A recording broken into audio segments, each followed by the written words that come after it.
the Supreme Court paved the way of equal opportunity to the women.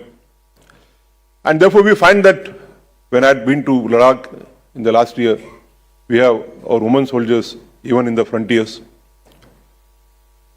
I have been traveling to various states over the years after I joined the Supreme Court and addressing also the judicial academies. And I was happy to note that in some of the states, 60 to 70% women are selected as a JMFC. And therefore the country has also progressed towards the women empowerment, women equality. I am happy to see a large number of women judicial officers and women lawyers present here. One of them is my gift to your High Court. Disha Chaudhary was my law clerk in the first batch, is present here. And therefore we find that in the last 75 years, we have substantially progressed when we are referring to reservation. The 103rd Amendment has provided for 15(6), Article 6 of 15, which provides for reservation to the economically weaker sections. One of the latest amendments, the 106th Amendment, provides for reservation of 1/3 seats in Parliament and the legislature to women. Dr. Ambedkar always used to say that education is very important and the rights without education are without use. Unless a person is aware about his rights, unless he is educated about his rights, the rights would not be no assistance to him. And therefore the Supreme Court, as early as 70s, in the case of Mohini Jain and Unni Krishnan, held the right to education as one of the fundamental rights. Subsequently, the Parliament, by bringing in Article 21A to the Constitution, also upheld the right to education to be a fundamental right. And therefore now we have a right to free education to the children up to 14 years. By the subsequent amendments, the empowerment of the Panchayat Raj, the Jila Parishads, the Panchayat Samitis, the municipal councils, the Nagar Panchayats has also been exemplified. The earlier view was that only the fundamental rights which are incorporated in Part 3 would only be the fundamental rights. But Maneka Gandhi onwards, the Supreme Court has exemplified that anything which flows from the trinity of Article 14, 19 and 21 would be construed to be a fundamental right. And therefore we see plethora of rights: right to food, right to shelter, right to potable water, right to medical treatment, and so on. As evolved in the cases of MC Mehta, the right to pollution-free environment, the right to potable water, and as evolved by the Supreme Court in the case of T.N. Godavarnam, the right to environment, the right to ecology, are all evolved to be the fundamental rights. Dr. Ambedkar, on his last speech in 25th of November 1949, gave a warning to all of us. He said that by one vote, one person, one vote and one principle, we have assured a political economy to the citizens of the country. But in our preamble, we have assured justice, social, economic and political to all our citizens. And he said that a political economy, political justice, political equality without the social or economic equality beneath it are of no use. And he said, what does he mean by social and economic equality? And he answered that a country or a society which believes in equality, liberty and fraternity as ways of its life is what he means by social and economic justice. And he said that equality, liberty and fraternity not alone, but the trinity of three of them would only lead to social and economic justice. Dr. Ambedkar said that equality without liberty will take away an incentive of a human being to excel in his life. And liberty alone would lead to supremacy of the powerful over the weaker.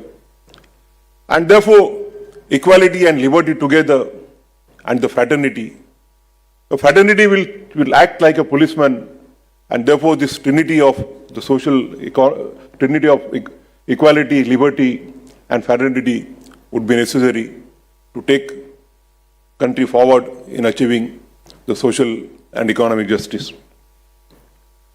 Dr. Ambedkar warned that on 26th of January 1950 will be assuring a political equality. But what about economic and social equality? On economic plane, we will have a society divided in the economic wealth of the country concentrated in few hands, where the majority of the citizens living beyond the poverty line finding it difficult to meet the two ends of a day.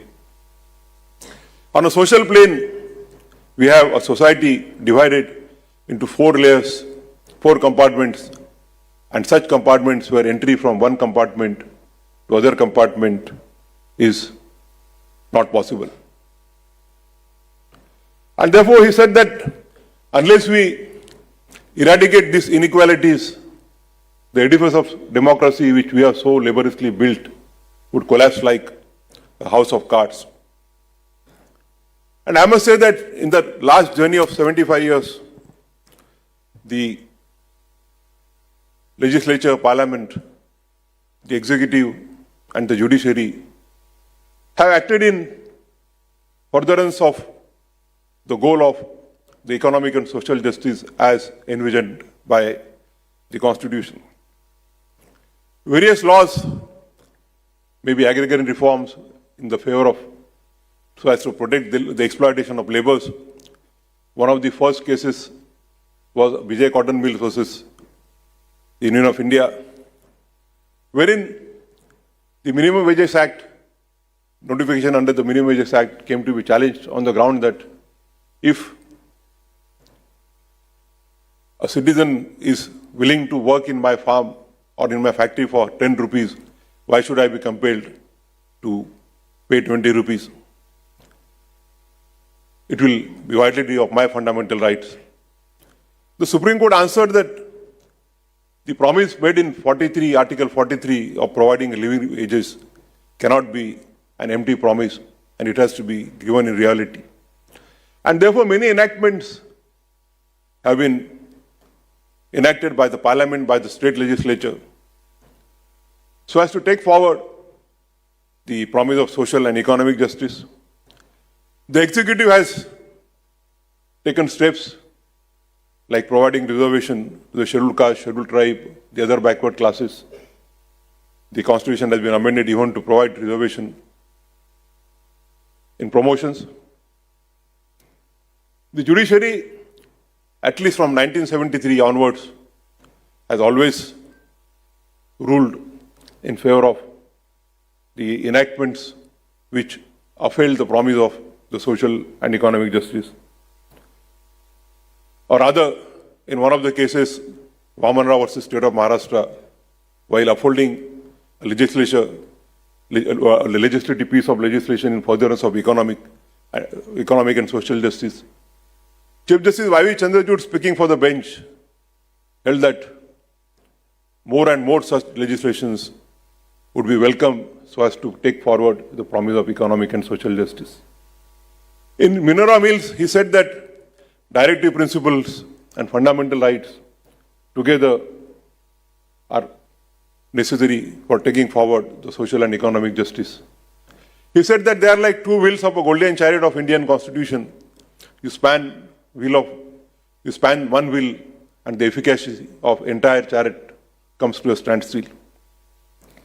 And therefore, in last 75 years, we have seen that the country has substantially progressed in taking forward the promise of social and economic justice. Millions of landless laborers have been benefited by the selling laws. The lands taken by the landlords has been distributed to them. The tenants who are tilling the land have become owners of the land. The working conditions of the labor have been ameliorated, have been enhanced. The bonded labor which was prevalent has been banned. The Supreme Court, on a postcard litigation in the case of Bandhuwa Mukti Morcha, ensured that the living conditions of the bonded laborer, firstly the bonded labor was abolished and the living conditions of the laborers working in the mines were ensured so that their working conditions become healthy. We have had various enactments like the Food Security Act and so on. We have seen that on account of the affirmative action, the highest office of the country, the President of India, has been occupied twice by a person from scheduled caste, first by Mr. Narayanan and Mr. Ramnath Kovind. For the first time, we have a President of India who is not only a woman but also represents the tribal community. We have had a Prime Minister of India who was a woman, and as the Honorable Chief Minister rightly observed, the Prime Minister of India who says that it is only because of the Indian Constitution that a chaiwala could become the Prime Minister of the country. We had a speaker belonging to the scheduled caste from your own state, Mr. Balayogi, and also a speaker who belonged to scheduled caste and also a woman, Veera Kumari. We have in various states the chief secretaries, the director generals of police who belong to scheduled caste, scheduled tribe, and also women.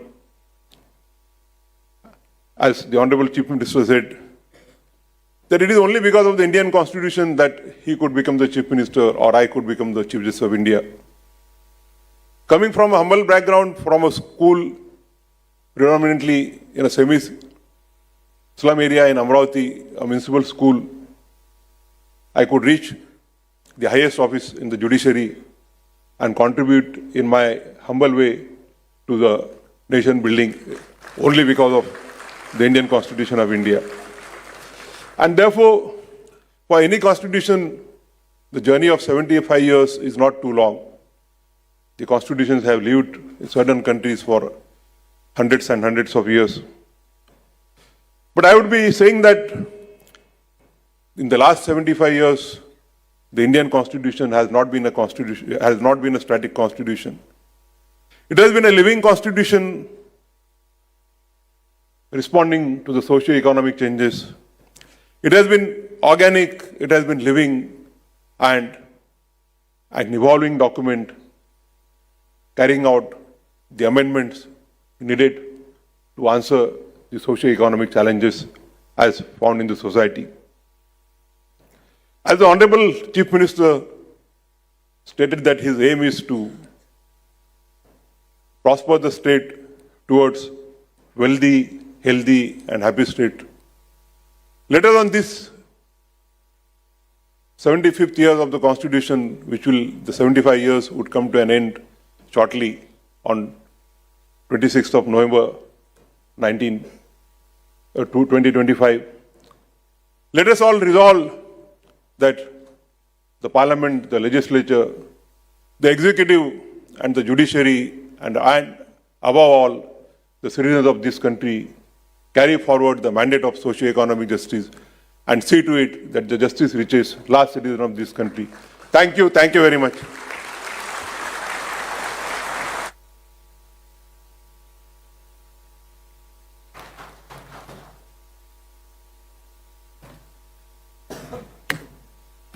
Thank you very much, sir, in enlightening us on the today's topic, India and the Living Indian Constitution at 75 years.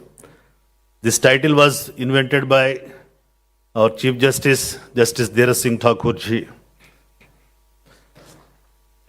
Now I request all the dignitaries assembled here to stand up and give standing ovation to His Lordship Ji B.R. Gawai ji.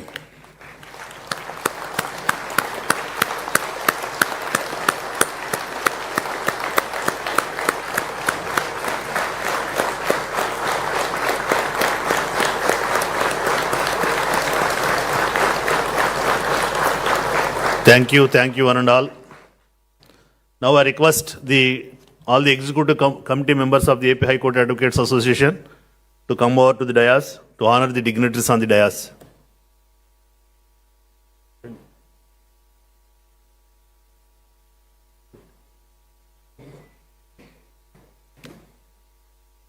Now the felicitation to our chief guest, the Chief Justice of India, Justice B.R. Gawai ji.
Now, the Judicial Officers Association wanted to felicitate the dignitaries on the dais. Now, I request them to come over to the dais.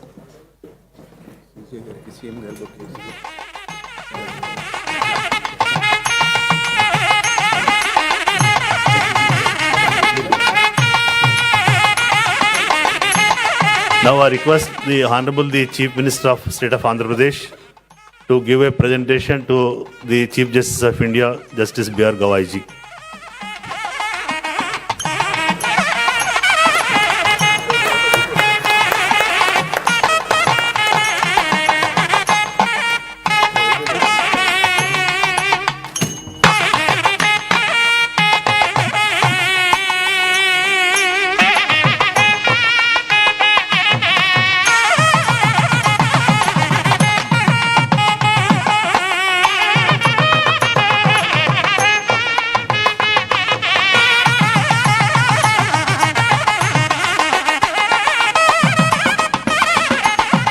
Now, the Judicial Officers Association wanted to felicitate His Lordship Justice B.R. Gawaiji.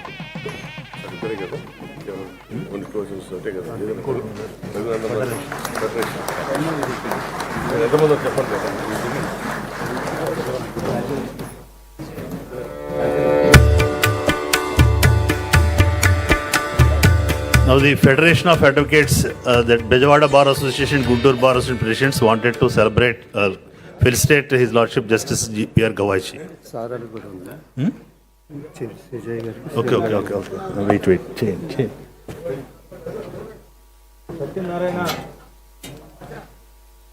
Now, felicitation to Honorable the Chief Justice of AP, Justice Dheeraj Singh Gawaji.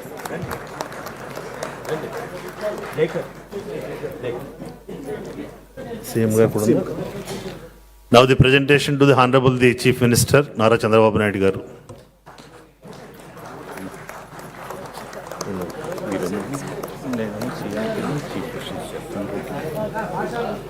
Sir రండి sir ఆయన ఉన్నారు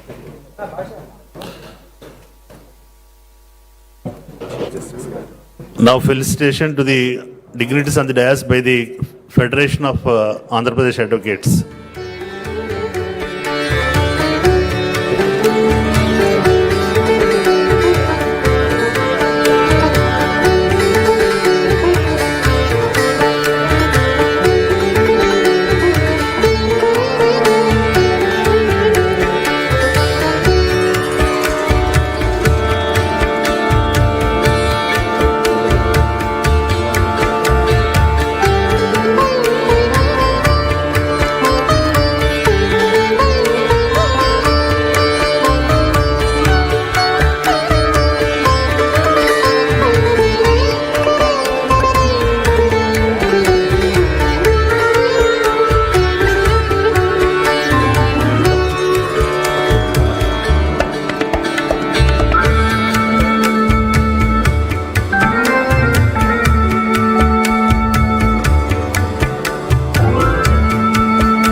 On behalf of the Bar Council of Andhra Pradesh, felicitation to the Honorable the Chief Justice of India by B.V. Krishna Reddy with Gajamala.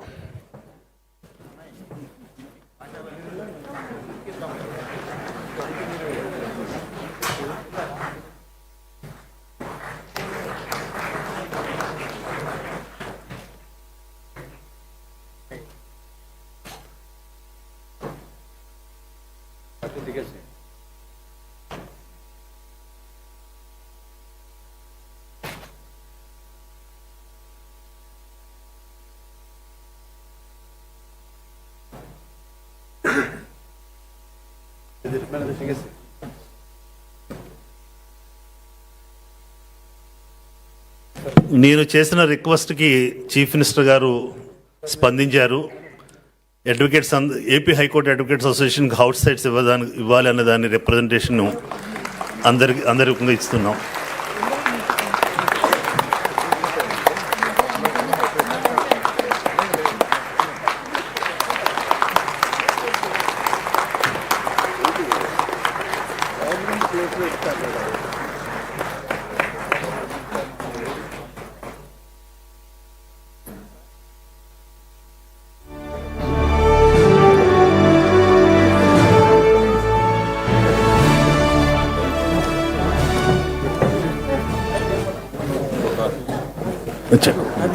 మన రిక్వెస్ట్ని తప్పనిసరిగా consider చేస్తామని హామీ ఇచ్చారు. Feasibilities అన్ని work out చేసి వారికి సభాముఖంగా ధన్యవాదాలు తెలియజేసుకుంటున్నాను. Now vote of thanks by the General Secretary of the AP High Court Advocates Association, Mr. Subodh. I request him to propose the vote of thanks. Respected dignitaries, distinguished guests, ladies and gentlemen, it is my privilege and honor to extend a heartfelt vote of thanks on this memorable occasion.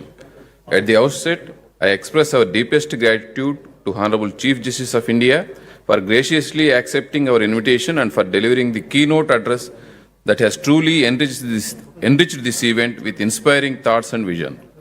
Our sincere thanks also to the Honorable Chief Justice of High Court of Andhra Pradesh for continuous guidance and encouragement to make the event a grand success. We are equally grateful to the Honorable Chief Minister of Andhra Pradesh for gracing this occasion with his esteemed presence and involving the government officials to organize the event in a befitting manner. I thank the learned Advocate General of State for extending his wholehearted support in the successful organization of this event.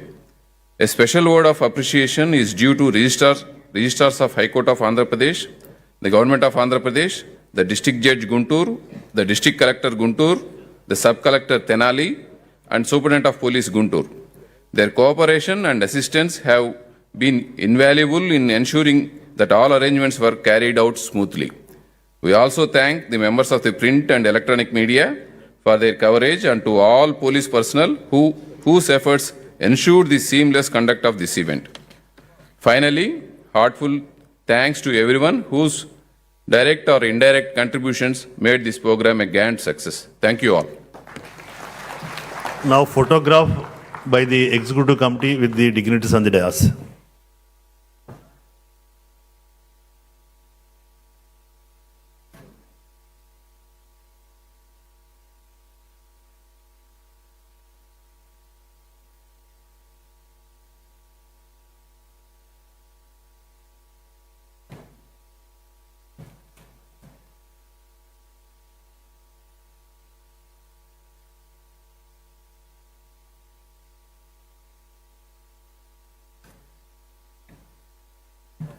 Now I request all the dignitaries to join for lunch.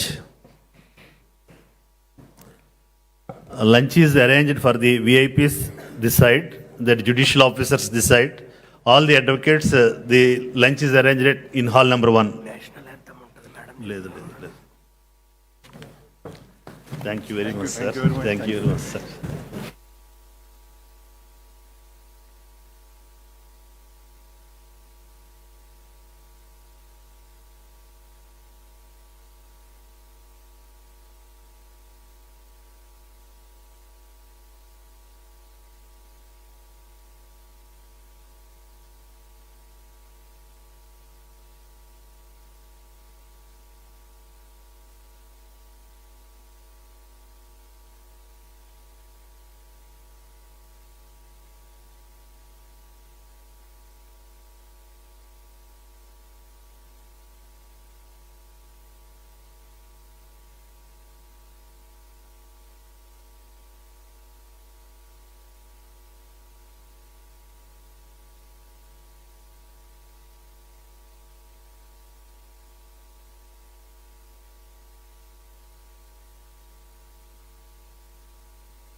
Finally, I Amravati is my native place also. Yes, sir. Now we have to come very often. Great number of more number of welcome, sir.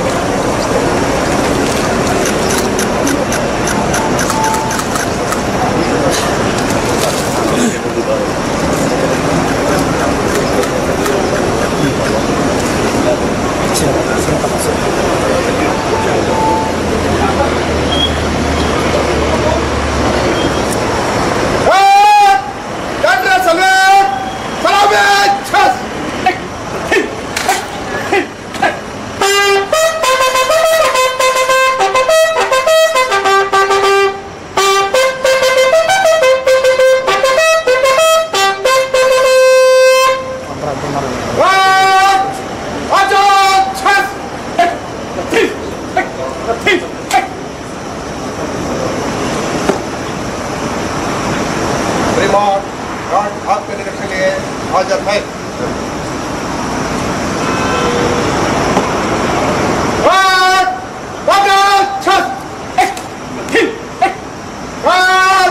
Sentry कर रहा है बाकी एक और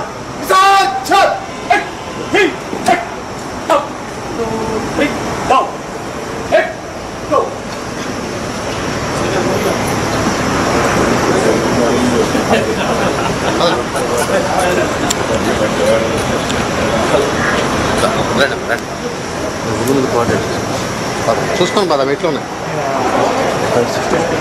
పదండి పదండి రండి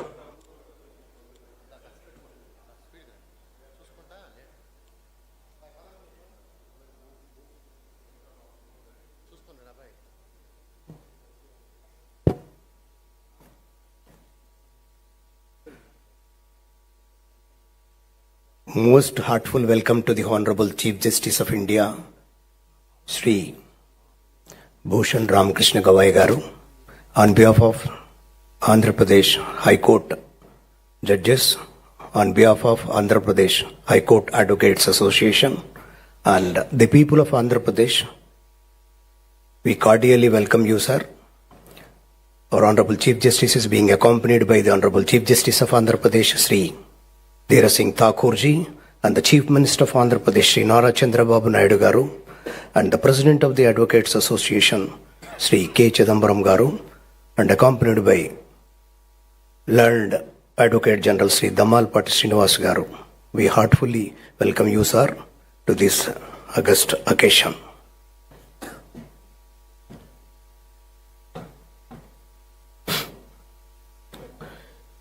Good morning, everybody. I welcome Honorable the Chief Justice of India, Sri Bhushan Ramakrishna Gawai Garu, Honorable Chief Justice of Andhra Pradesh, Sri Dheera Singh Thakurji, Honorable Chief Minister of Andhra Pradesh, Sri Nara Chandrababu Naidu Garu, Honorable High Court Judges of Andhra Pradesh High Court, Judicial Officers, Learned Additional Solicitor General, Learned Advocate General, Learned Deputy Solicitor General, Learned Public Prosecutor, Registrars of High Court of Andhra Pradesh, Senior Advocates, Law Office of the State, and Advocate Brothers and Sisters, Print and Electronic Media. Welcome to one and all. I request Sri K. Chidambaram Garu, Senior Advocate and President, AP High Court Advocates Association, to come on to the dais and to adorn the chair.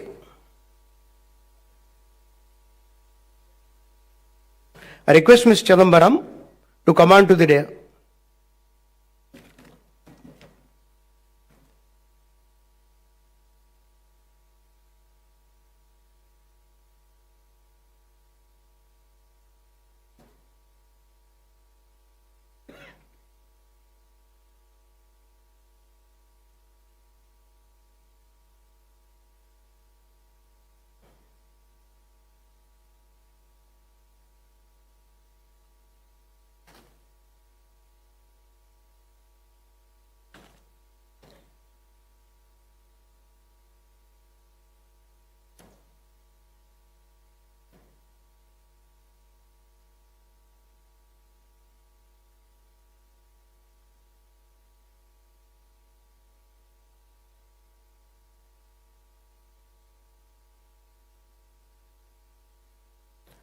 ఈనాటి సభలో భారత ప్రీతమ ప్రధాన న్యాయమూర్తి శ్రీ భూషణ్ రామకృష్ణ గవాయి గారు, Andhra Pradesh high court ప్రధాన న్యాయమూర్తి Shri justice Dheeraj Singh Thakur గారు, అలాగే మాననీయ ఆంధ్రప్రదేశ్ ముఖ్యమంత్రి శ్రీ నారా చంద్రబాబు నాయుడు గారు, అలాగే ఆంధ్రప్రదేశ్ హైకోర్టులో ఉన్నటువంటి మాననీయ న్యాయమూర్తులు, అలాగే రాష్ట్రంలో వివిధ జిల్లాల నుంచి విచ్చేసినటువంటి న్యాయమూర్తులు, అలాగే print and electronic media, Andhra Pradesh high court advocates association న్యాయవాదులు, అలాగే వివిధ జిల్లాల నుంచి ఈ కార్యక్రమాన్ని వీక్షించడానికి విచ్చేసినటువంటి న్యాయవాదులు, వివిధ హోదాలలో ఈ కార్యక్రమాన్ని సక్సెస్ చేయడానికి వారి వారి వంతున వారి వారి సేవా కార్యక్రమాలను విస్తరింపజేస్తున్నటువంటి Guntur principal district judge, Guntur collector, అలాగే కృష్ణా గుంటూరు జిల్లా న్యాయాధికారులు, వారి బృందానికి హృదయపూర్వకమైనటువంటి స్వాగతం సుస్వాగతం పలుకుతా ఉన్నాం.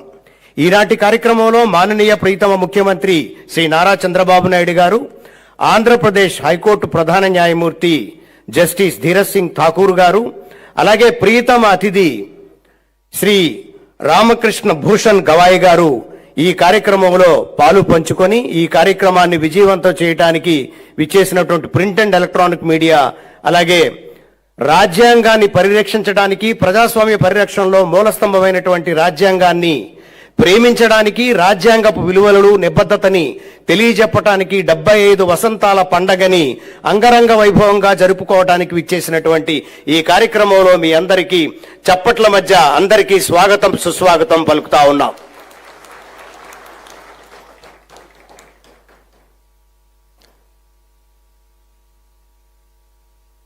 చిదంబరం గారు sir.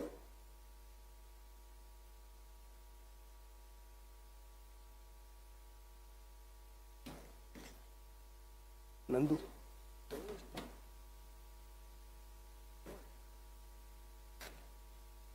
Now I request Sri K. Chidambaram Garu, Senior Advocate and President of AP High Court Advocates Association, to come on to the dais and adorn the chair. Agala? Oh, sorry. I'm sorry, extremely sorry.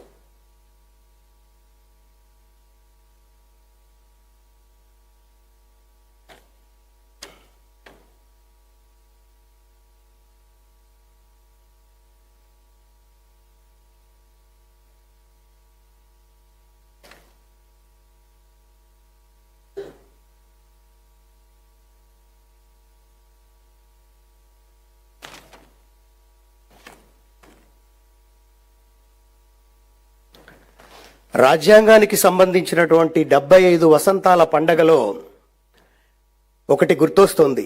Krishnaveni నదీ తరంగాల గజ్జల సబడిలో కనకదుర్గమ్మ చలనివడిలో ముగ్ధ మనోహరంగా అత్యంత శోభాయమానంగా వెలసిల్లుతూ సకల కళలకు నిలయమై ఆంధ్రదేశానికి ఆరిముత్యమై విరాజిల్లుతూ కృష్ణకు ఒడ్డున ఆంధ్రకు మధ్యన అమరావతి నగరంలో వెలసినటువంటి ఈ సీకే కన్వెన్షన్ సభా భవన ప్రాంగణాన ఈ కార్యక్రమానికి విచ్చేసినటువంటి మాననీయ ప్రియ ముఖ్యమంత్రి శ్రీ నారా చంద్రబాబు నాయుడు గారికి, ఆంధ్రప్రదేశ్ చీఫ్ జస్టిస్ ప్రధాన న్యాయమూర్తి శ్రీ జస్టిస్ ధీరజ్ సింగ్ ఠాకూర్ గారికి, భారత ప్రీతమ ప్రధాన న్యాయమూర్తి శ్రీ జస్టిస్ భూషణ్ రామకృష్ణ గవాయి గారికి, ఆంధ్రప్రదేశ్లో విశిష్టమైనటువంటి ఆంధ్రప్రదేశ్ హైకోర్టులో సేవలు అందిస్తున్నటువంటి మా ఆంధ్రప్రదేశ్ రాష్ట్ర హైకోర్టు న్యాయమూర్తులకు, అలాగే జిల్లాలలో పనిచేస్తున్నటువంటి న్యాయాధికారులకు, ఈ కార్యక్రమాన్ని నిర్వహిస్తున్నటువంటి ఆంధ్రప్రదేశ్ హైకోర్టు అడ్వకేట్స్ అసోసియేషన్ బృందానికి, అలాగే న్యాయవాద మిత్రులకు, సీనియర్ న్యాయవాదులకు, జూనియర్ న్యాయవాదులకు, మహిళా న్యాయవాదులకు, సోదర సోదరీమణులకు, ప్రింట్ అండ్ ఎలక్ట్రానిక్ మీడియా వ్యక్తులకు, ఈ కార్యక్రమాన్ని సక్సెస్ఫుల్ గా నిర్వహించడానికి సహకరిస్తున్నటువంటి ఆంధ్రప్రదేశ్ రాష్ట్ర ప్రభుత్వానికి హృదయపూర్వకమైనటువంటి స్వాగతం సుస్వాగతం పలుకుతూ, కొంచెం సభ చప్పగా ఉంది కాబట్టి ఆ వెనకున్న వాళ్ళంతా మీ చప్పట్లతో హర్షధ్వానాలతో ఈ కార్యక్రమం విజయవంతం చేయవలసిందిగా మీ అందరినీ హృదయపూర్వకంగా ఆహ్వానిస్తా ఉన్నాను. ఈ రోజున జరుగుతున్నటువంటి 75 వసంతాల భారత రాజ్యాంగ పండగకి సంబంధించినటువంటి కార్యక్రమంలో మాననీయ భారతదేశపు ప్రధాన న్యాయమూర్తి జస్టిస్ భూషణ్ రామకృష్ణ గవాయి గారు మరికొద్ది క్షణాలలో రాజ్యాంగపు విలువలు, రాజ్యాంగపు శక్తి, రాజ్యాంగం అది భవిష్యత్తుకు సంబంధించినటువంటి వ్యవస్థలో ఎటువంటి కీలక పాత్ర మనకు వహిస్తోంది, ప్రజాస్వామ్య మూల స్తంభాలలో రాజ్యాంగం కీలక పాత్ర, సర్వసత్తాక ప్రజాస్వామ్య రాజ్యాంగం మనం ఎలా రక్షించబడుతుంది, ఆ రాజ్యాంగాన్ని రక్షించబడటంలో ఈ భారత న్యాయ వ్యవస్థ కీలక పాత్ర ఏంటి అనేటువంటి అంశానికి సంబంధించినటువంటి ఈ వివిధ అంశాల మీద మాట్లాడడానికి నిష్ణాతులైనటువంటి వ్యక్తులు, వారితో పాటు మన భారత ప్రధాన న్యాయమూర్తి భూషణ్ రామకృష్ణ గవాయ్ జస్టిస్ గారు కూడా ఈ కార్యక్రమంలో పాలు పంచుకున్నటువంటి ఈ కార్యక్రమానికి మీ అందరికీ స్వాగతం సుస్వాగతం పలుకుతూ, యాంకర్గా నాకు కొంత లిమిట్ ఇచ్చారు, కానీ తప్పలేదు.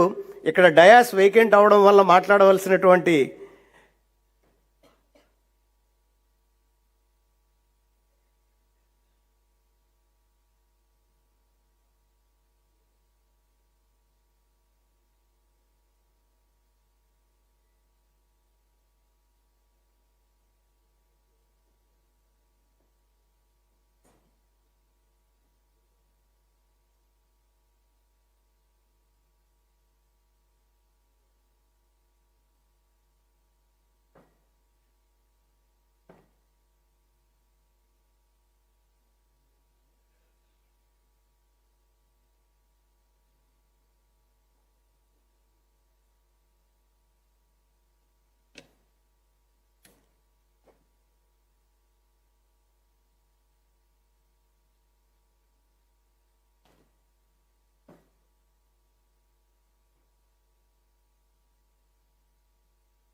Now I request Sri K. Chidambaram Garu, Senior Advocate and President of AP Advocates Association, to come on to the dais and adorn the chair.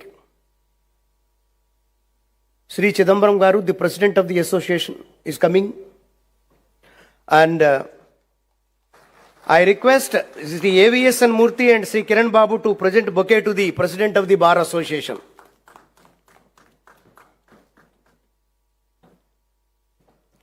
Now I request Sri Dammalapati Srinivas Garu, the learned Advocate General, State of Andhra Pradesh, to come on to the dais and adorn the chair. Sri Dammalapati Srinivas Garu, the Advocate General of AP.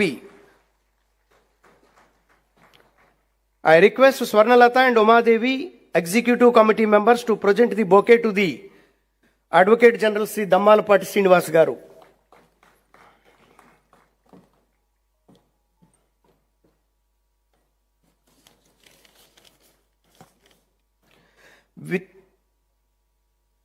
With immense respect and admiralty, I invite our beloved Chief Minister of Andhra Pradesh, Sri Nara Chandrababu Naidu Garu, to come on to the dais and to adorn the chair. Sri Nara Chandrababu Naidu Garu, the Chief Minister of Andhra Pradesh, is now coming on to the dais. I request Jampani Sridevi and Tota Yogeshwar Rao to accompany the Chief Minister of Andhra Pradesh. I request Sri Subodh, General Secretary, and K. Dhiras, Executive Committee member, to present a bouquet to the Honorable Chief Minister of Andhra Pradesh.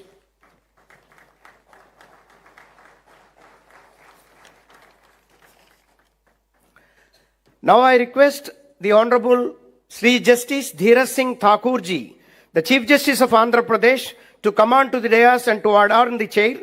And I request Prasannala, EC member, to accompany the.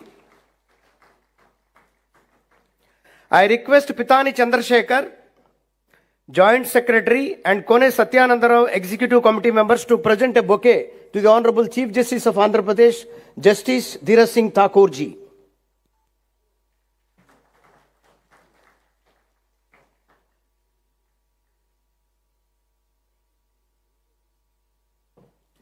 Now the affectionate guest of the today's function, I request the Chief Justice of India, Sri Justice Bhushan Ramakrishna Gawai ji, Chief Justice of India, to come on to the dais and adorn the chair. I request all the people to give the big round of applause to the Honorable Chief Justice of India. And I request Mr. Murthy and Kiran Babu to accompany the Honorable Chief Justice of India. Welcome you, sir.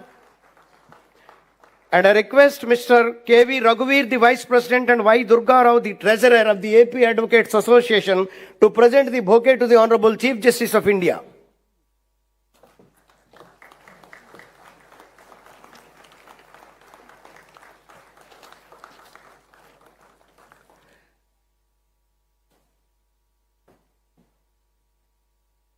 And now I request Mr. Chidambaram, the President of the AP Advocates Association, to take over the further function procedure.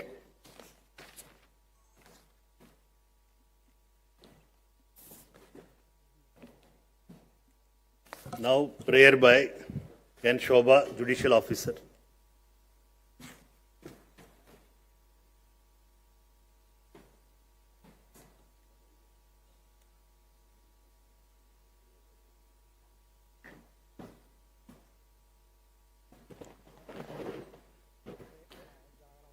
Good morning, everybody.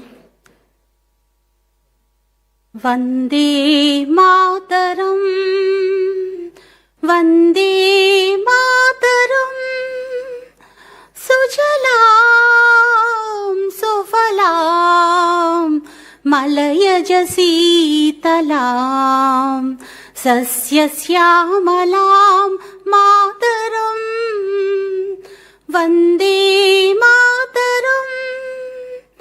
Suprajosna pulakitayamini pullakusumita drumadala shobini suhasini sumadura bhashini sukadam varadam mataram vande mataram vande mataram.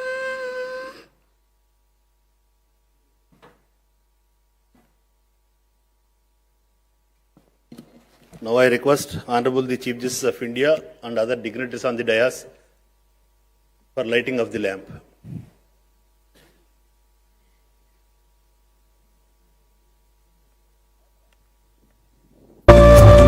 शुभं कुरुत्वं कल्याणम् आरोग्यं धनसम्पदः शुभं कुरुत्वं कल्याणम् आरोग्यं धनसम्पदः शत्रुबुद्धिविनाशाय दीपज्योतिर्नमोऽस्तु ते दीपज्योतिर्नमोऽस्तु ते दीपज्योतिर्परब्रह्म दीपज्योतिर्जनार्दनः दीपज्योतिर्परब्रह्म दीपज्योतिर्जनार्दनः दीपो हरतु मे पापम् सन्ध्यादीपनमोऽस्तु ते ओ दीपब्रह्मरूपस्त्वं ज्योतिषां प्रभुरव्ययः ओ दीपब्रह्मरूपस्त्वं ज्योतिषां प्रभुरव्ययः आरोग्यं देहि पुत्रांश्च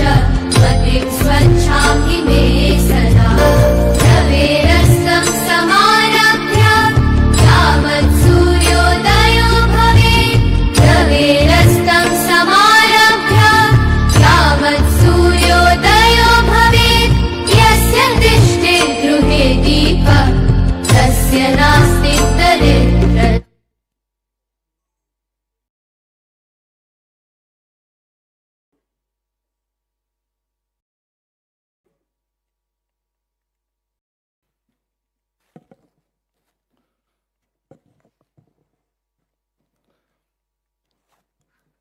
Good morning, everybody. I welcome Honorable the Chief Justice of India, Sri Justice Bhushan Ramakrishna Gawai ji, Honorable the Chief Justice of Andhra Pradesh, Justice Dheeraj Singh Thakur ji, Honorable the Chief Minister of Andhra Pradesh, Sri Nara Chandrababu Naidu garu, Honorable Judges of High Court of AP, Learned Additional Solicitor General, Learned Advocate General, Learned Solicitor General, Learned Deputy Solicitor General, Learned Public Prosecutor, Registrars of High Court of AP, Judicial Officers, Senior Advocates, Law Officers, officials of the government, advocate brothers and sisters, and other invitees.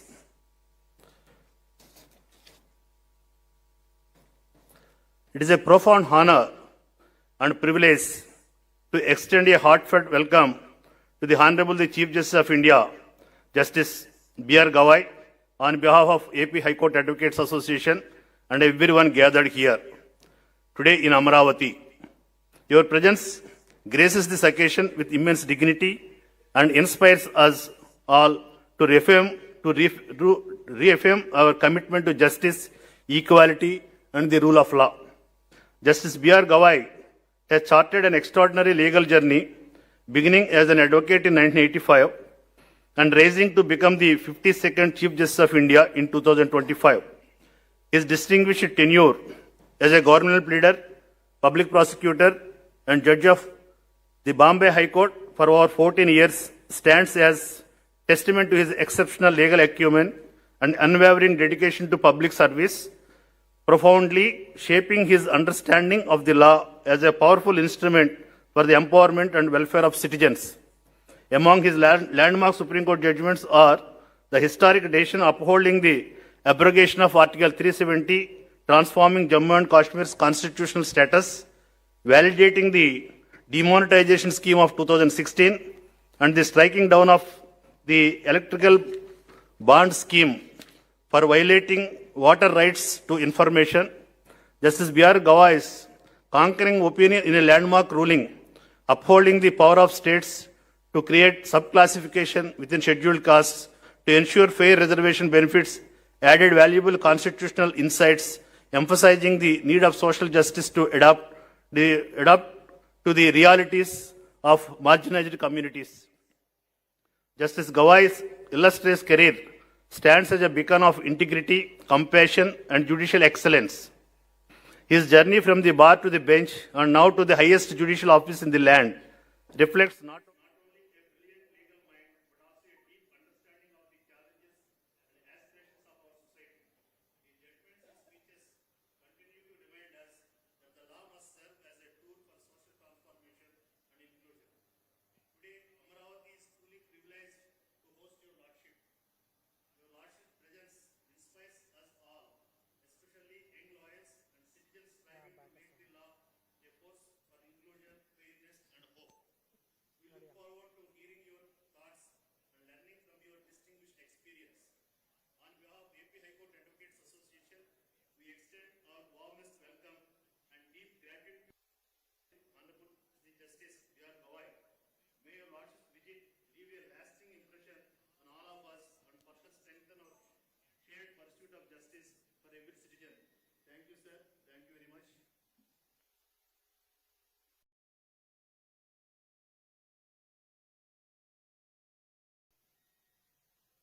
Today we are truly delighted to have amidst one of the most distinguished personalities in the Indian judiciary, Honorable Justice Dheeraj Singh Thakurji, Chief Justice of Andhra Pradesh. Justice Thakurji began his legal career after enrolling as an advocate with the Bar Council of Delhi in 1989, later shifting his practice to Jammu and Kashmir High Court in 1990. Over the years, he built reputation for his deep understanding of constitutional, civil, and taxation law. He was elevated as Judge of Jammu and Kashmir High Court in 2013 and subsequently served with distinction at the Bombay High Court. His Lordship's judgments are known for their clarity, fairness, and adherence to constitutional principles. In July 2023, His Lordship assumed office as the Chief Justice of High Court of Andhra Pradesh, where His Lordship continued to uphold the highest traditional of judicial excellence. His Lordship is instrumental for various welfare activities being done by the AP High Court Advocates Association in the interest of its members. Throughout his illustrious career, Justice Thakurji has been admired for his intellectual rigor, humility, and unwavering commitment. Balanced blend of legal insight and compassion, qualities that define the finest members of the judiciary. On behalf of the AP High Court Advocates Association, it is my privilege to warmly welcome His Lordship Justice Dheeraj Singh Thakurji on this occasion. We are deeply honored by Your Lordship's gracious presence and we look forward to hearing Your Lordship's words of wisdom and inspiration. Thank you, sir.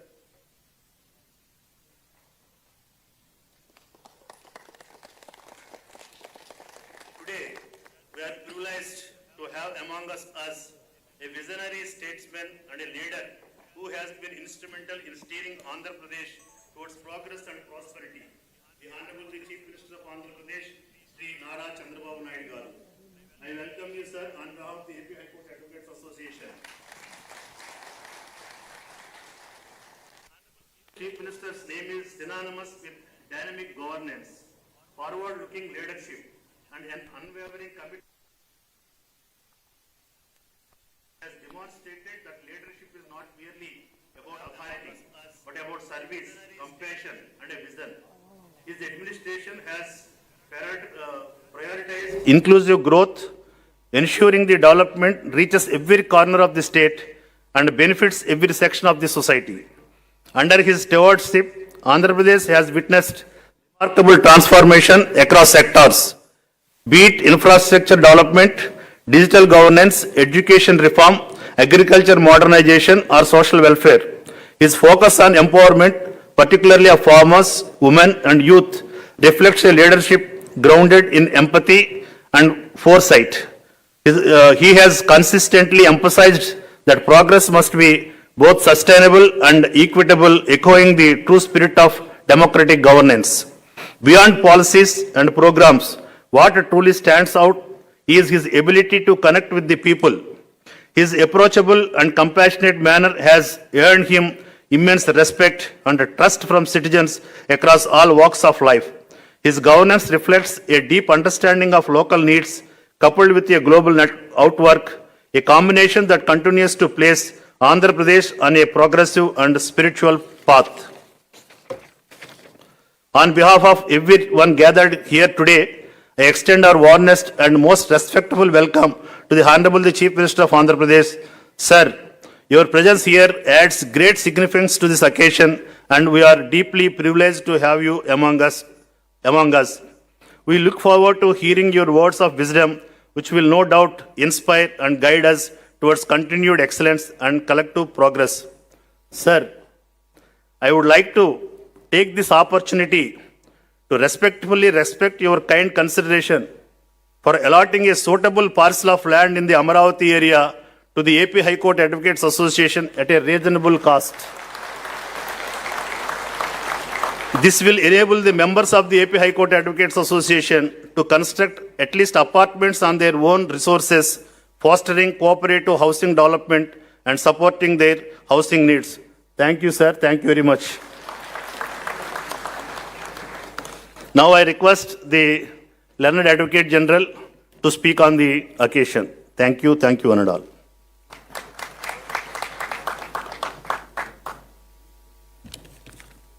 Honorable Sri Justice Bhushan Ramakrishna Gawai, Chief Justice of India, Honorable Sri Justice Dheeraj Singh Tagore ji, Chief Justice of Andhra Pradesh, Sri Nara Chandrababu Naidu Garu, Chief Minister of Andhra Pradesh,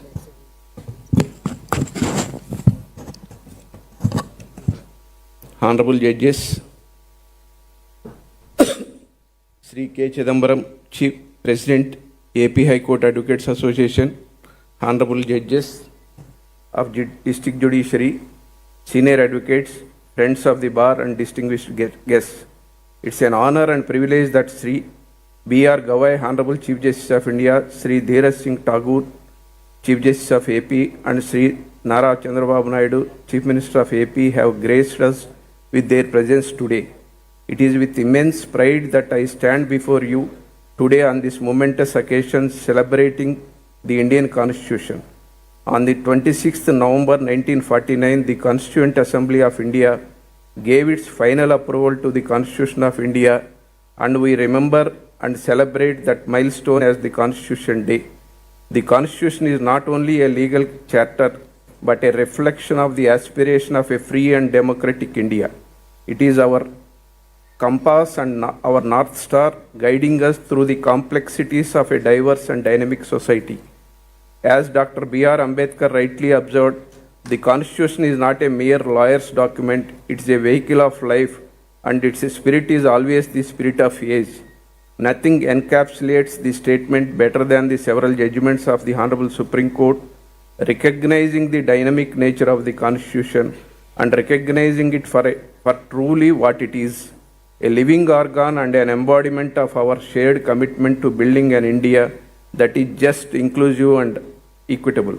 We observe this dynamism every day, most recently when the Honorable Justice B.R. Gawai, present with us today, in his important and landmark subclassification judgment, found that the Constitution has provided us with the means to interpret it by considering the stark ground realities so that the country can achieve real equality as envisaged by the Founding Fathers. He found that Constitution itself provides us the means to truly and equally provide for oppressed classes, and an equivalent duty is also cast upon the executive and legislature to ensure that policies are framed to achieve the said object.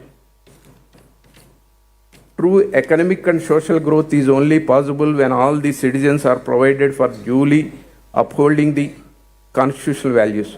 Honorable Chief Justice Gawai's judgment in the demonetization case and in upholding the validity of an unstamped arbitration agreement has paved way for significant economic reforms and ease of doing business. He stood against corruption, demanded accountability, promoted constitutional values, and upheld citizens' rights and dignity through several of his judgments, including the Prabir Purkayastha's case. The Constitution is termed as a living document due to the liberal interpretation it is capable of, so as to provide for the means to an end. Equally, it does not exist in a vacuum, but is judged and amended to suit the evolving needs.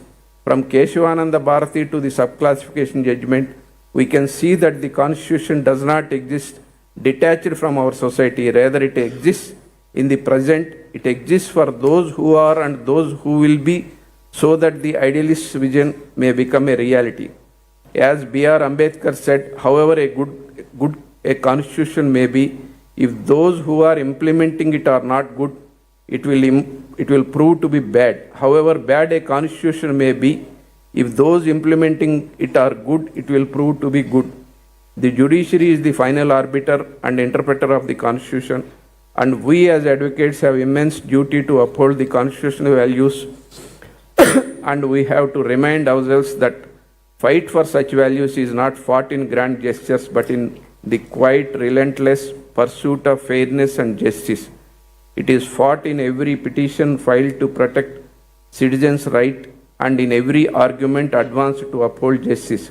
We therefore have to ensure that we implement the Constitution and its principles in its true letter and spirit.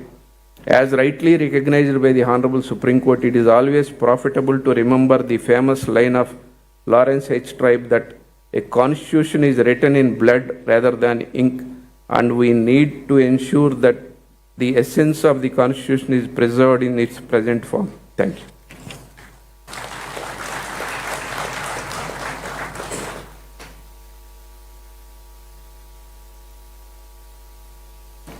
Now it is a turn of our visionary leader and dynamic Chief Minister of Andhra Pradesh, Nara Chandrababu Naidu Garu. I request you, sir, to address the gathering on this occasion.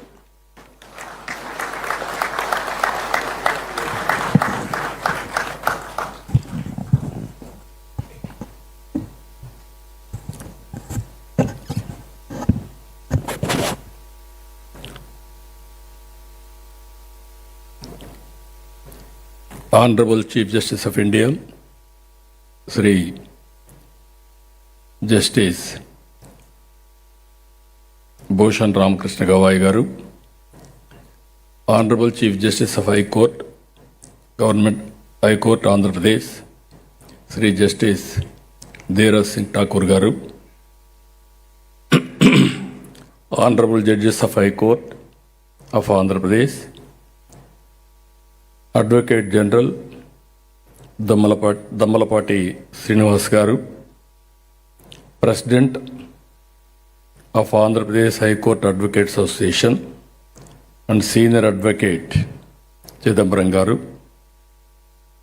General Secretary of Andhra Pradesh High Court Advocates Association Subodh Garu, other distinguished advocates, and also other invitees, friends. It is a great privilege to be at an event being hosted by the Andhra Pradesh High Court Advocate Association and graced by none other than the Chief Justice of India. We are in Amaravati. I am very happy to notice he came from Amaravati. Both are synonymous for historical legacies. All people in India believe Amaravati is the angel's capital.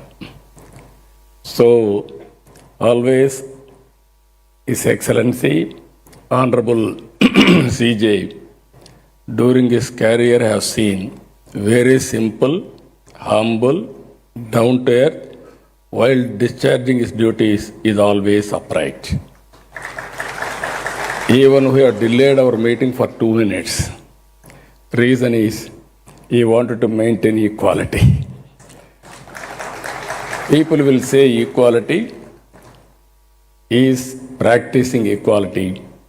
That is how we can understand his philosophy. I really appreciate him. I have seen so many judges, honorable judges, and also CJs in respective times. But I have seen new human being in Gawaiji. That is where I am admiring him. That is how he is conducting. If you see his track record, from the beginning, with a impeachable record, he left a great legacy as 52nd CJ of India. People will remember all his judgments. I am poor in judgments because I am only a politician. I know what to do people. Then by taking advice from judiciary, how to do according to law. We all have witnessed his distinguished professional journey as a lawyer, as a judge of the High Court and Supreme Court judge, and as the Chief Justice of highest court. I look forward to an enlightened keynote address. Always I am saying I am a student. I wanted to hear people, learn from them what all possible for execution I want to execute. At this time, all of us has to remember Ambedkar ji. Ambedkar has given excellent constitution for all of us. All times tested constitution. I am here as a chief minister. Our Gawaiji is here as CJI. Our CJ from High Court, we are all because of him. That is the strength of our constitution.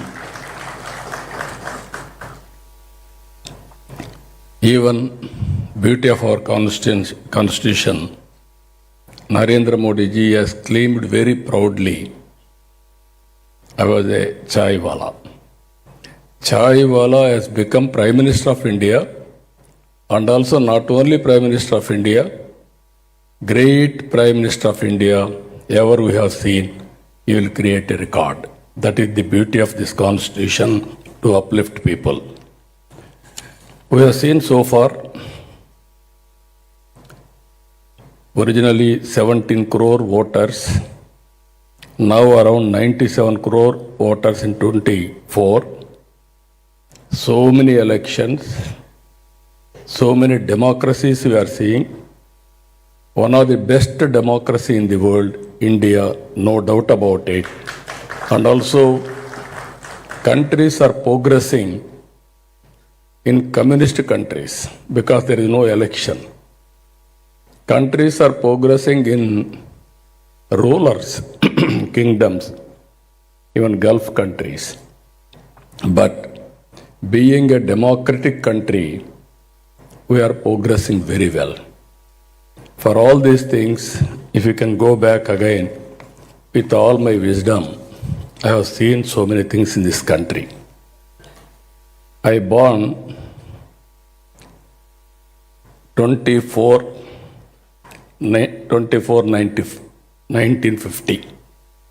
After adopting the constitution, after 3 months, all judiciary, all advocates, some advocates may be there, senior to me, but majority born after adoption of constitution. I was CM 1978.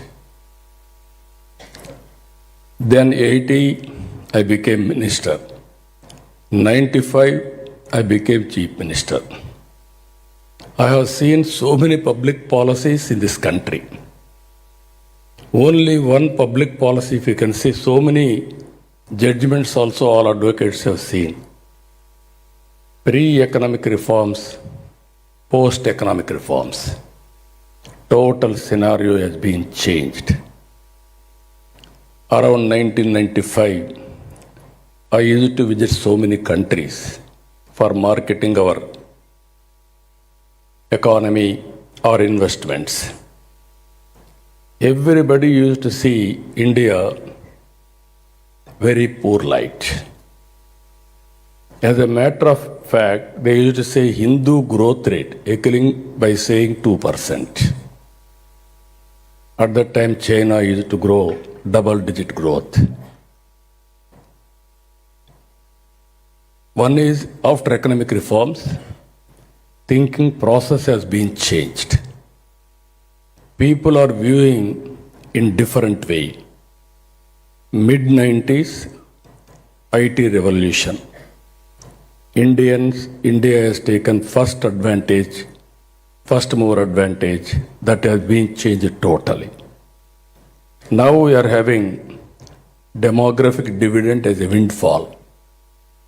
Even recently, Taiwan, I had a delegation with them. Being a high-tech country, all innovations are going on. 23 million population. They need people from India. Only in future, India can supply human resources for the global community. They may be very strong in technology and also hardware and software, but nobody can replace human beings. That is the biggest challenge world is facing, but India is going to have that advantage. I wanted to place before all of you, we have seen Narendra Modi's regime today. 2011 or 2014, 11th largest economy. Today we are 4th largest economy. By 1 year we are going to become 3rd largest economy. By 2038 we are going to become 2nd largest economy. 2047, 100 years of independence. Now we are celebrating 75 years of constitutional adoption. I am confident India will be #1 country in the world. That is the power of India and Indians. And also here, if all of us can see, Indians as on today all over the world, highest per capita income earners. By 2047, Indians will be globally most influential community. It is going to happen. In this context, 4 pillars of democracy. I want to share this type of intellectual forum. Always if you see legislature, executive, judiciary, media, always legislatures, once in 5 years you have to face elections. People give mandate, then only will come to assembly. Executive is a permanent body. they are having tenure. Judiciary, compared to other fields, more stability, and also whenever there is something going wrong, you are correcting and putting democracy in right spirit. That is how things are happening. Now media has come. I have seen media. Once only All India Radio. That is only the news breaking agency. Afterwards, I have seen newspapers. Only one paper. At one time, Hindu paper used to come. That is only the paper, trusted paper. After that, electronic media has come. Now social media has come. Social media, every person is an editor. Every person is a writer. They can write anything. They can express their views. They can do character assassination also. No exemption for anybody. For me, for judiciary, for everybody. That is how we are facing today. This is the right forum. I wanted to interact all of you. We wanted to maintain vibrant democracy. And at the same time, nation first. We are all here. Nation is great. We will be proud of it. If nation is not great, all of us will be looked down. This is where I am asking all of you to contribute further. If you see one thing, Ambedkar has given one person, one vote. Even some constituents didn't give equality for everybody. Even women, some great countries didn't give equal rights. Only the country, poor, rich, no gender bias, or even billionaire, even poorest of the poor are having one vote. That is the biggest advantage for Indian democracy. And here, he gave political equality or equity. Now it is our responsibility to bring social equality and economic equality. That type of society, that type of nation we have to build. For that, always I consider public policies are deadly combination. Around 1995, I created one public policy promoting information technology. Within 25 years, Hyderabad, because of knowledge economy, highest per capita income, and also today all Telugu community and Indians all over the world, highest per capita income earners. That is only one public policy. Now we have to see further. Rich and poor are dividing. Sharp division. Consciously, all of us has to create how to bridge the gap between rich and poor. Everybody will have better living standards. I have seen so many things. Now I am dedicating myself. I am working with all your blessings. Wealthy, healthy, happy society that will be long sustainable. Compared to any other country in the world, Indian family system and values are the best in the world. That is giving so much of strength for all of us. We have to prove. That is where our Honorable Prime Minister is saying always, Vasudhaiva Kutumbam. Total globe is one family. We are saying global good and also everybody's welfare, everybody's happiness, and at the same time, we should not interfere any sovereign powers. Anybody will interfere in our sovereign powers. That is what he thought Sindoor. It will repeat, anybody will violate. I am very happy in this intellectual forum to share some of my thoughts. I need your feedback, continuous effort. We are all building great nation. We are all partners. People like Honorable Justice Gawai has to guide this nation continuously for upliftment of this great nation. With this, I am thanking all of you. Thank you, one and all.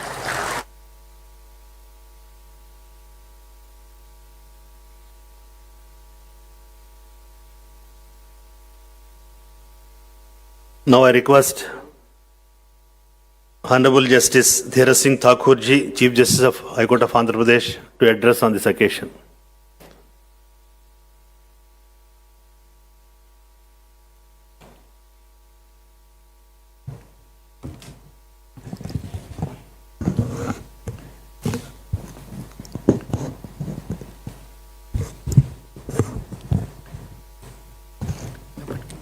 This comes in face. Keep it slightly.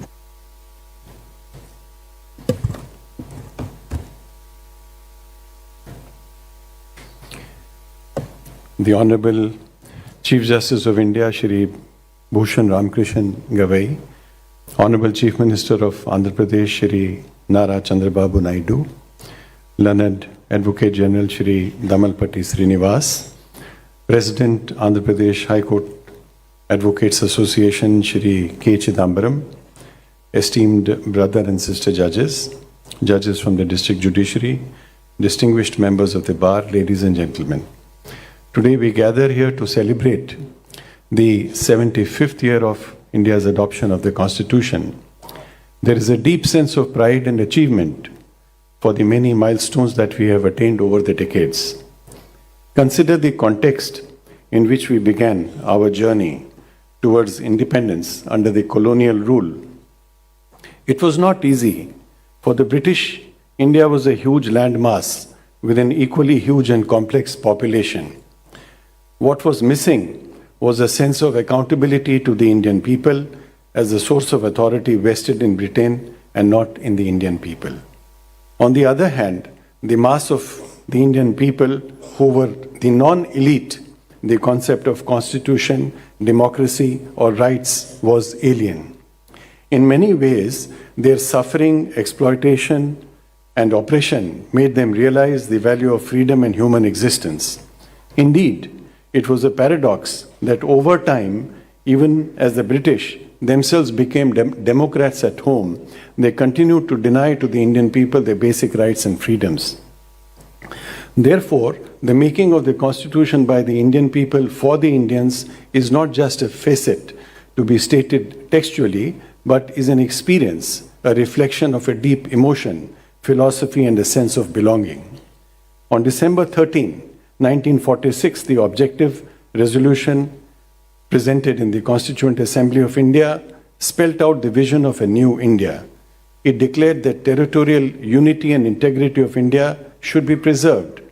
As a sovereign independent republic, India would derive power from the people with social, economic, and political justice, equality, and freedom guaranteed to all Indians. It also declared protection and safeguards for minorities, backward, disadvantaged, and the poor. This spirit of the Constitution was later embodied in the preamble of the Indian Constitution, which was adopted on November 26, 1949. Throughout the deliberations in the Constituent Assembly, three concerns dominated the debates: national unity and integrity, democratic institutions, and social revolution in an interwoven way, as none of it was possible to achieve in the absence of the other. Parliamentary democracy with adult franchise was the obvious choice, given our familiarity with the British working in India. Clearly, from integration of princely states to centralized federation, which we call the Union of India, to fundamental rights, directive principles, and constitutional schedules, there is no better example of indigenization of democracy than that of India. While fundamental rights were borrowed from the American Constitution, India went beyond the formal equality provision to add substantive equality element by providing for reservations for scheduled castes and scheduled tribes. Again, it is significant to mention that the Indian Constitution, which had the rare distinction of being one of the most comprehensive constitutions of the world, with 395 articles, 22 parts, and 8 schedules, when it was framed, began to seem inadequate in the face of continuing changes in the society over time, calling for additions and alterations in the existing scheme of things. Arguably, citizens' perceptions about events, situations, needs, and aspirations change over time, which has evidently resulted in 106 amendments to the Constitution of India till date. We can recall how institutional dynamics post-independence put the Constitution of India to test, as in the First Amendment to the Constitution in 1951. Subsequent decades brought into focus landmark cases, each of which, while raising critical questions of law on fundamental rights, basic structure, and parliamentary propriety, also shaped the norms and procedures of democratic institutions in India. Cases like Shankari Prasad, Sajjan Singh, Golaknath, Keshwananda Bharati, S.R. Bomai form crucial chapters in the constitutional history of India. Apart from this, a host of other enactments till date, like the Women's Reservation Act, the Sexual Harassment of Women at Workplace Prevention, Prohibition and Redressal Act, Criminal Law Amendment Act of 2013, the Lokayukta Act, the Muslim Women Protection of Rights on Marriage Act 2019, illustrate the adaptability of Indian legal system to change. India has also moved forward in the domain of rights. A wider interpretation of Article 21 by the judiciary has brought some socio-economic rights from the directive principles within the scope of fundamental rights. Finding the right balance between the aspirations of a society and the sanctity of the Constitution has been a key element in India's continuity as an unfailing democracy. A combination of political and democratic institutions, including independent judiciary, free press, free media, a federal structure, and competitive multi-party system, among others, has all the way helped India to constantly invent and negotiate the contours of the Constitution to provide equality of opportunity, participation and inclusion for all sections of the society, keeping in view the specific regional, cultural, and economic realities of the time. Let us not forget that the mere existence of the Constitution does not guarantee a liberal state and can vary in form, content, and implementation. India has the unique distinction of adopting a Constitution which has not only given us a sense of dignity, identity, and self-worth, but also an exceptional design for governance that has been a source of our strength, stability, and endurance as a democratic nation. Therefore, the sense of purpose, commitment, and faith invested by the founding fathers of the Indian Constitution must serve as a constant reminder for every Indian not only to respect the Constitution but also protect it in every way. Thank you.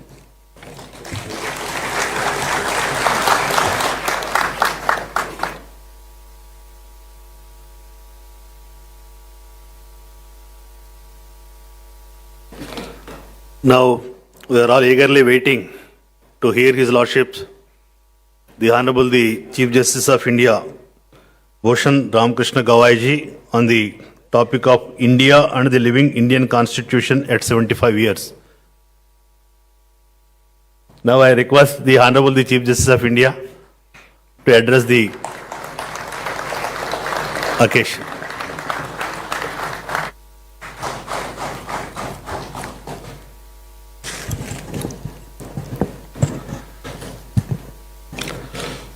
Honorable Sri Nara Chandrababu Naidu Garu, the Honorable Chief Minister of State of Andhra Pradesh,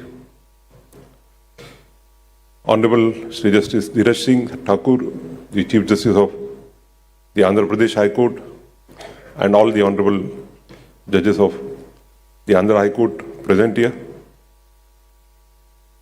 Sri Amalpati Srinivasan Garu, the Learned Advocate General for State of Andhra Pradesh, the Learned Additional Solicitor General for Union of India, Shri K. Chidambaram, the President of the Andhra Pradesh High Court Bar Association, all the other office bearers of the association, the senior government officials, the collector, the SP, the learned district judge of the district, and all the members from the district judiciary, the senior advocates, members of the bar, and friends.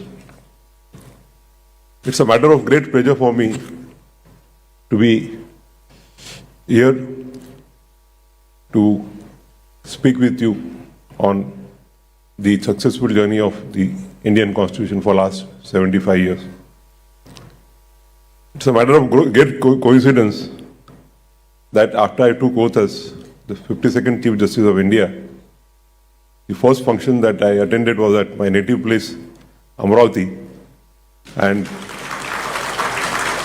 it was graced by my esteemed senior colleague and one of the greatest sons of the Andhra Pradesh, Chief Justice Ramna, who, without being invited, was kind enough to come all the way to Amravati to bless me. And now, before I end my journey as the Chief Justice of India, in a couple of days, the last function that I am attending is again at Amravati. So, the journey which begins at Amravati will be ending at Amravati. Both the Amravatis have a great historical significance. Our Amravati in Maharashtra is known as Indrapuri, the land of Indra, and similarly I think the Indrapuri here is also, Amravati here is also known as the land of Indra. I'm really grateful to the Honorable Chief Minister, the Honorable Chief Justice of the High Court, and the members of the association, the President of the association, for inviting me and giving me an opportunity to speak with you on the 75-year journey of the Indian Constitution. The subject that I've been given to speak is India and the living Constitution at 75 years. As all of us know that, as the Honorable Chief Justice referred to, after the Constituent Assembly was constituted, the objectives resolution was placed before the Constituent Assembly on 9th of December 1946. It was presented by the then Prime Minister of the interim government, Honorable Shri Jawaharlal Nehru. Dr. Ambedkar, who was merely a member of the Constituent Assembly, was called upon to address by the President of the Constituent Assembly, Shri Rajendra Babu, within 4 days, that is on 13th of December 1946. Dr. Ambedkar said that he was not ready to speak because, going by seniority, his turn would have come much later. But since he was called upon, he said he will share his views. And Dr. Ambedkar said that no doubt that the objectives resolution as presented by the Jawaharlal Nehru is pragmatic, but he said it is lacking of two basic things. Dr. Ambedkar said that the objective resolutions provides for the rights, but it doesn't provide for remedy. And he said that rights without remedy are meaningless. And therefore we find that the very foundation of Article 32 in the Constitution of India, which enables every citizen to knock the doors of the Supreme Court for breach of fundamental rights, finds its place in the first address made by Dr. Ambedkar before the Constituent Assembly.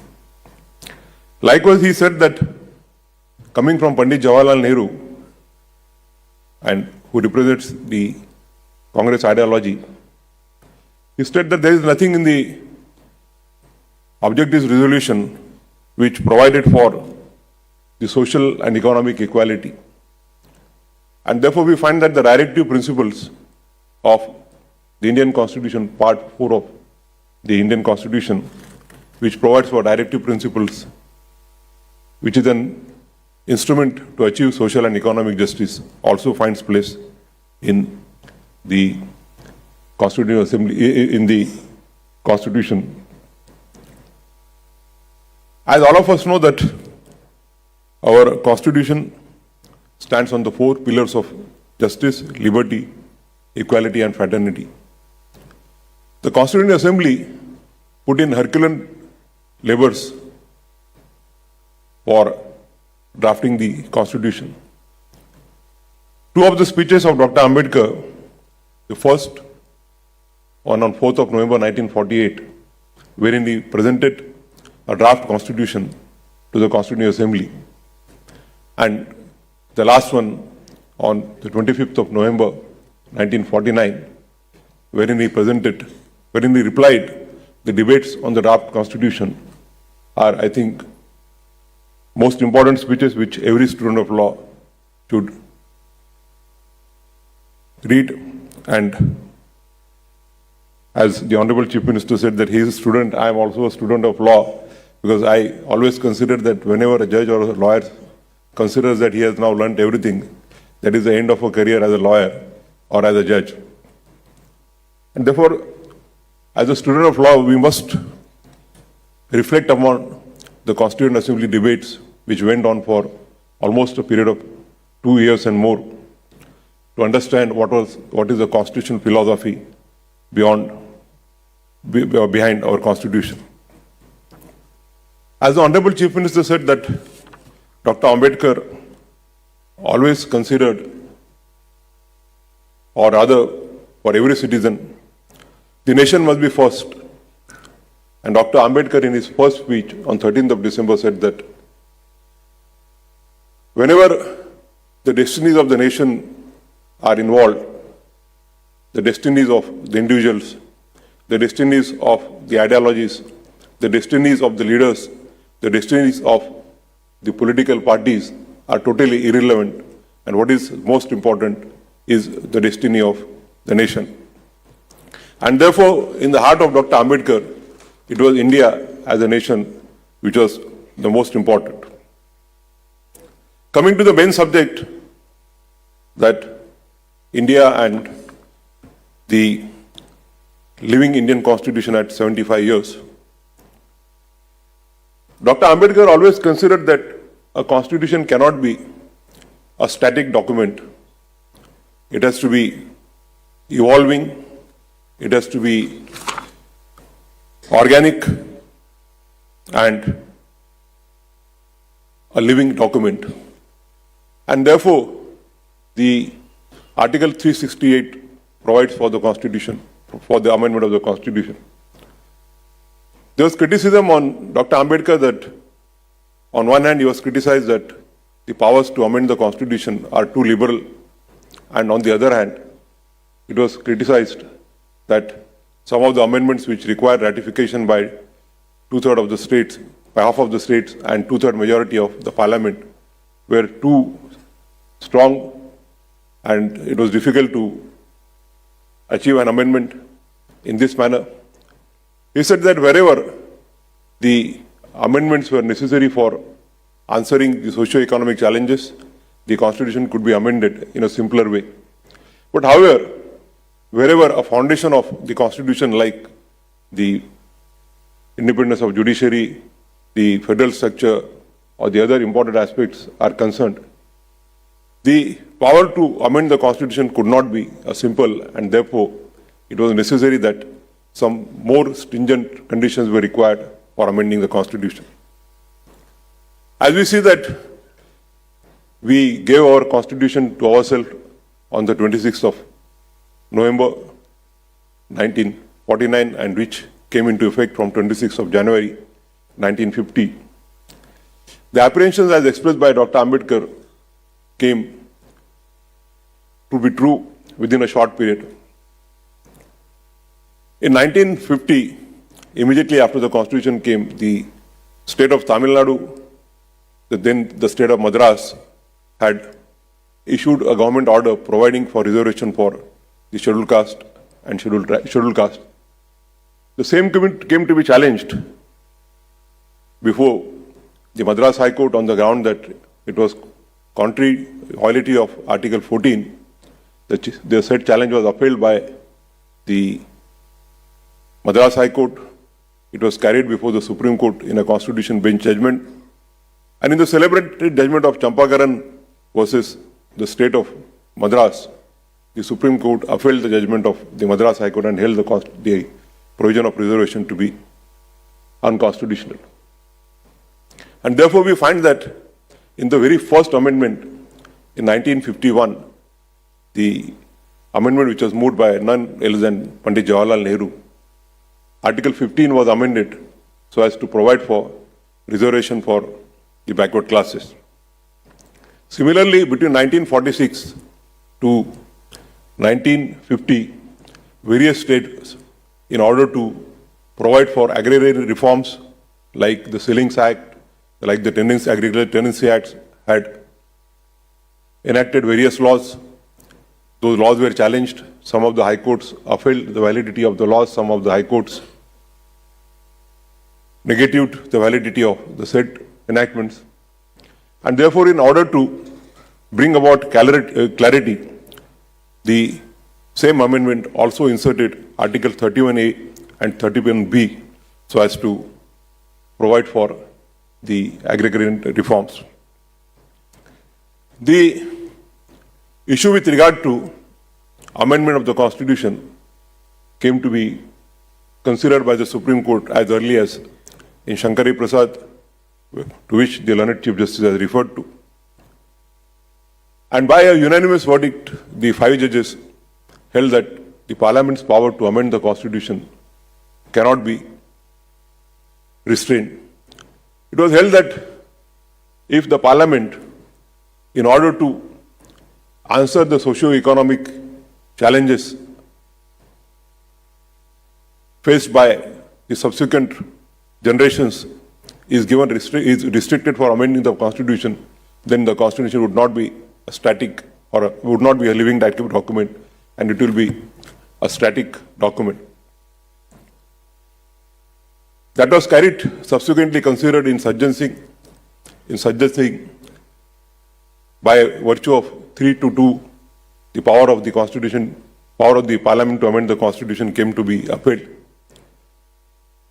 But the seats of dissent were sowed in the very same judgment.